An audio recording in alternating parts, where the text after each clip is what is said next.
მოგეცემათ? ეხლა მე შენ კითხვებს დაგისვამ და როგორც შეგიძლია მიპასუხე, კაი? კარგი. დაასრულეთ ფრაზა. გამარჯობა ღმერთო.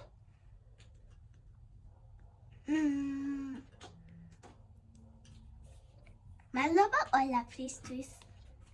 კაი. დედიკო, ძილის წირაზე ფიქრობ ხოლმე? როგორ სიზმრები დავესიზმრება და ხვალ როგორ დროს გავატარებ? არ მოგიდგენია შენი ოცნების სახლი როგორი იქნება? შეგიძლია აღწერო? წვანებალახები, კიდე საქანელები, ბატუტი, სასრიალო, ჩემში ძაღლიც ყავს.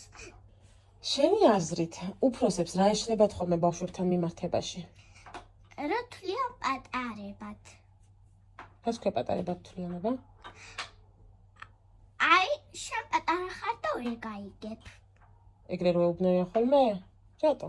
იქნებ მართლა ვერ გაიგოს. არა, ჭკვიანას რა უხსნან, გაიგებენ. ასე ფიქრობ? აი. დაასრულე წინადადება. მე მთელი გულით მინდა რომ ჩემი ოჯახი კარგად იყოს. თან მიყვარხედი.